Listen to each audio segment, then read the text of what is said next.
मैं Gurpreet Kaur Cambridge international school Dasuya वालों एक बार फिर ई लर्निंग ਦੇ ਵਿੱਚ ਤੁਹਾਡਾ स्वागत करती हाँ। आस करती हाँ कि तुसी सारे सेहतमंद होवोगे ते घर बैठे अपनी पढ़ाई कर रहे होवोगे। पिछले भाग में बाबा फरीद जी के श्लोकों की व्याख्या दसी गई सी। बाबा फरीद जी सूफी कावधारा के मोढी कवि सन। तुहाडी पंजाबी की पाठ पुस्तक दे विच बाबा फरीद जी के श्लोक पहले ही पाठ विच जे तू अकल लतीफ नां दे हेठ दर्ज हैं।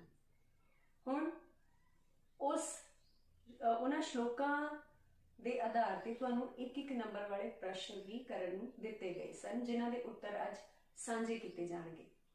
आस करदी हां कि तुहानूं वो प्रश्न समझ आए होणगे ते तुसीं वो उत्तर लिखण दे काबिल भी होए होवोगे। जेकर अजे भी कुछ विद्यार्थियों नूं दुविधा है, कोई गल नहीं, असीं अज दोबारा करांगे। हुण असीं इन्हां श्लोकां दा सार भी लिखना है, ठीक है। हुण सार जदों लिखना हुंदा है किसी भी शब्द श्लोकां दा, किसी भी काव रचना दा, सब तो पहलां उहदे विच कवि वल्लों किहड़ियां मुख चीज़ां उत्ते गल कीती गई है। हुण सार लिखण दे लई कुछ मेन नुकते, कुछ मुख नुकते, संकेत या पॉइंट्स किहड़े ध्यान विच रखणे पैंदे है, ठीक है। उन्हां उत्ते चर्चा करांगे। सो सब तो पहलां बाबा फरीद जी ने किहड़ी गल कीती है उहदे विच।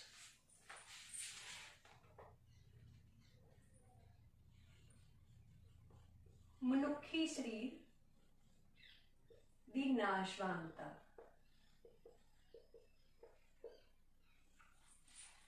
एक तो बाबा फरीद जी ने यह दसिया है कि मनुखी शरीर जिहड़ा है वो एक ना एक दिन खत्म हो जाना है, मिट्टी विच मिल जाना है।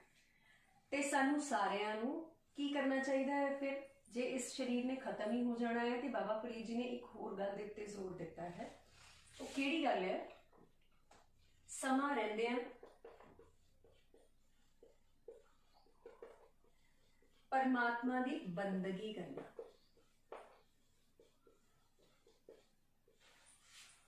ठीक है। हुण जे साडा मनुखी शरीर खत्म हो जाना है, असीं क्यों समा बर्बाद कर रहे हैं? उस समय नूं उस परमात्मा की बंदगी दे विच लगाना चाहिए है, चंगे कर्म करने चाहिए है, ठीक है। हुण जो तुसीं 2 लाइनां दे विच 3 लाइनां दे विच मुख संकेत लिख दिओगे कि यह कवि वल्लों या रचनाकार वल्लों ये दस्सिया गया है। फिर जो तुसीं सार लिखना शुरू करोगे, उस सार लिखण दे लई बहुत बारी विचों कुछ ना कुछ मिस हो जाता है, सानूं नहीं पता लगता कि असीं की लिखना है, किद्दां लिखना है, ठीक है। तो उहदे लई करना की हुंदा है, मेन पॉइंट्स मुख नुकते उन्हां नूं लिख लो तो याद रहेगा कि इस नुकते दे उत्ते बाबा फरीद जी ने की कहा सी, असीं उसनूं लिखना है, ठीक है। उस तो बाद फिर आएगा बाबा फरीद जी ने पहले श्लोक विच की कहा है, जिवें कि इन्हां श्लोकां दा ही सिरलेख है, जे तू अकल लतीफ, ठीक है। इत्थे काले जां माड़े लेख ना लिखण नूं कहा है। फिर उस तो बाद, ठीक है, उस तो बाद फिर बाबा फरीद जी ने यह कहा है कि जे तू बहुत ज्यादा अपने आप को अकल वाला समझदा है तो तू दूसरियां दे नूं क्यों बुरा कह के अपने लेख माड़े बना रहे हैं। किसी नूं बुरा कहण तो पहला अपने अंदर झाती मार के देख। उस तो बाद फिर वो की कह रहे हैं, मौत का समा नेड़े आ गया है,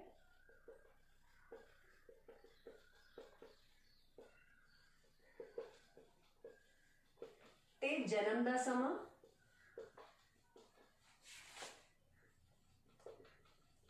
दूर रह गया, ठीक है।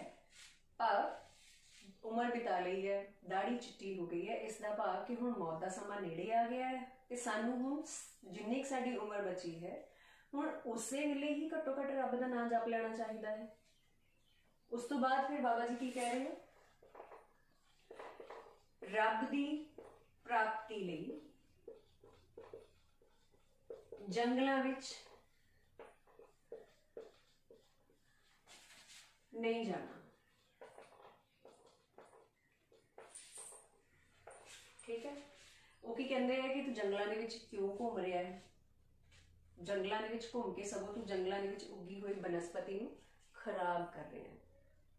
ਤੇ ਉਸ ਬਨਸਪਤੀ ਨੂੰ ਆਪਣੇ ਪੈਰਾਂ ਦੇ ਨਾਲ ਖਰਾਬ ਨਾ ਕਰ। ਉਸ ਪਰਮਾਤਮਾ ਨੂੰ ਕਿਤੇ ਵੀ ਲੱਭਣ ਜਾਣ ਦੀ ਜ਼ਰੂਰਤ ਨਹੀਂ ਹੈ। ਉਹ ਪਰਮਾਤਮਾ ਤੇਰੇ ਹਿਰਦੇ ਵਿੱਚ ਵਸਦਾ ਹੈ। ਵਸੀ ਰੱਬ ਹਿਆਲੀ ਹੈ। ਹਿਆਲੀ ਹੈ मतलब ਹਿਰਦਾ। ठीक है। उस तो बाद फिर बाबा फरीद जी ने कहा है रुखी सुखी खाओ। रुखी सुखी ਜਾਂ ਸਧਾਰਨ ਭੋਜਨ। ਸਧਾਰਨ ਭੋਜਨ ਵਿੱਚ ਸਬਰ ਸੰਤੋਖ ਕਰੋ।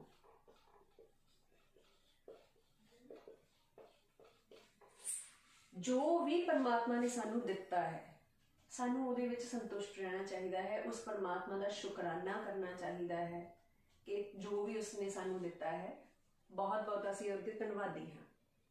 ठीक है। उस तो बाद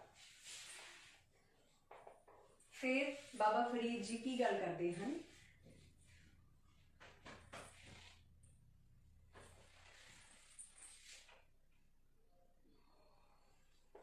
बाबा फरीद जी ने फिर गल की है समय की बर्बादी की। किहड़े समय की बर्बादी की? दिन का समा घूम फिर के जां पैसा कमाउण दे चक्करां च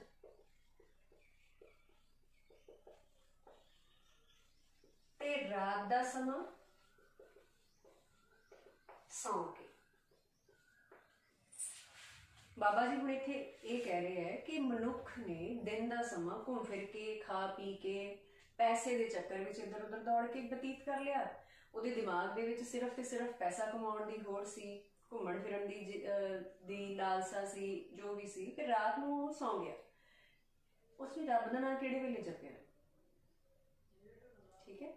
ते जदों रब ने लेखा जोखा मंगिया फिर उस वेले की जवाब देगा कि परमात्मा का नाम किहड़े वेले जपिया, चंगे काम किहड़े वेले कीते।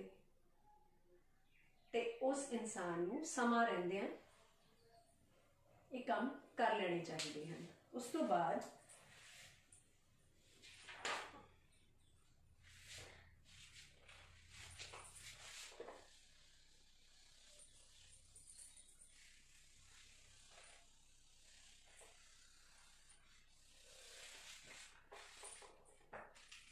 बाबा फरीद जी गल करते हैं बिरहा की गल करते हैं। बिरहा सुल्तान है,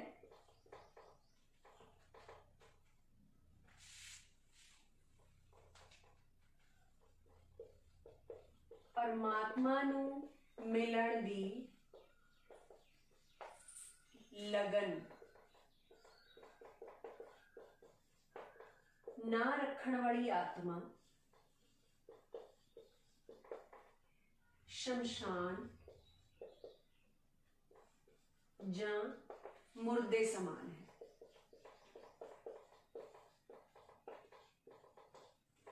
ठीक है। हुण बाबा फरीद जी कहते हैं कि सारे ही कहते हैं कि बिरहा बिरहा बिरहा, सब उन्होंने बुरा ही कहते हैं, पर उन्होंने अनुसार बिरहा सुल्तान है, राजा है। हुण इत्थे किहड़ा बिरहा है? परमात्मा तो जुदाई, परमात्मा तो विछोड़ा, उस परमात्मा नूं मिलण दी लगन। ते बाबा फरीद जी कहते हैं कि जिस इंसान दे विच उस परमात्मा नूं मिलण दी लगन पैदा नहीं हुंदी, ओ देह ओ जीव आत्मा मसाणा दे समान, शमशान मुर्दे दे समान है। ठीक है जी। उस तो बाद फिर है आखिर दे विच बाबा फरीद जी की कह रहे हैं कि चाहे जिन्नी भी उम्र हंडा लवे कोई भी, चाहे कोई 100 साल का होके जी लवे ते चाहे कोई छोटी उम्र दे विच ही मर जावे, अंत सारियां दा ही मिट्टी है। सब ने मर के इस मिट्टी विच मिल जाना है। इस करके इस तो पहला कि इस साडा मनुखा जन्म एवें ही बेकार ना चला जावे, उस परमात्मा का नाम जप लेना चाहिए है। उस परमात्मा नूं मिलण दी साडे अंदर तांग होनी चाहिए है। शरीर दी नाशवानता इत्थे दर्शाई गई है। नाशवानता नूं दर्शाउंदिआं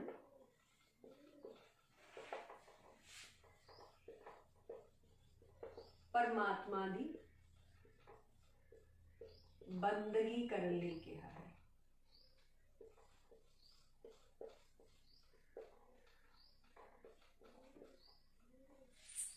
ठीक है जी। हुण अंत विच इनू बहुत सोहणे तरीके दे नाल खत्म करूंगी कि बाबा फरीद जी ने मनुख नू बहुत चंगी मत दिंदियां होया यही कहा है कि उसनू चंगे कर्म करने चाहिए हैं ते समा रहिंदियां उस परमात्मा की बंदगी करनी चाहिए है। ठीक है, उम्मीद है सार किवें लिखना है तुहानू समझ आ गई होवेगी। हुण उह सार जिहड़ा तुसीं ये लिखना है वो किन्ने शब्दां दा होना चाहिए है? घट तो घट शब्द सीमा उहदी हुंदी है 100 तो 120 शब्द। किन्ने? 100 तो 120 शब्द। जदों तुसीं एक एक लाइन की व्याख्या करोगे, एक एक श्लोक की व्याख्या करोगे तो वो अपने आप ही इन्ना सार हो जाएगा। हुण उस सार नूं तुसीं एक एक श्लोक लिख के उहदी व्याख्या नहीं करनी, ना ही एक एक लाइन पहला एक लाइन लिख ली फिर उसकी व्याख्या कर दी, इदा नहीं करना। शुरू तो लैके अंत तक इको ही पैरे दे विच वो आएगा। ठीक है, हुण आ जिहड़े मैं नंबर पाए है ये सिर्फ तुहानूं नुक्ते दस्से है कि इहदे विच लिखिया किद्दां जाना है, की लिखिया जाना है। तुसीं जदों लिखोगे इदां नंबर पा के नहीं लिखना, शुरू तो लैके अंत तक इको ही पैरे दे विच लिखोगे। ठीक है, हुण तुहाडे ब्लूप्रिंट के मुताबिक कविता दे विचों तुहानूं जिहड़ा पेपर आएगा उहदे विचों एक ते इह सार है जिहड़ा 5 अंक दा आएगा। सार दे नंबर हुंदे है 5, सॉरी सार दे नंबर हुंदे है 3 नंबर का यह सार आएगा। 3 नंबर के सार तो इलावा जिहड़े एक एक नंबर वाले प्रश्न तुहानूं कल दस्से गए सी, एक एक नंबर वाले प्रश्न कोई भी पूछे जा सकते हैं। हुण तुसीं कविता दे विचों कापी दे उत्ते लिखना की है, सार लिखोगे ते एक एक नंबर वाले जिन्ने भी प्रश्न इन्हां श्लोकां दे बनते हैं तुसीं वो सारे दे सारे प्रश्न लिखने। कोशिश करो, उम्मीद करदी हाँ कि तुसीं समझ गए होवोगे ते इस नूं सोहणे तरीके नाल कापी दे उत्ते लिखोगे। धन्नवाद।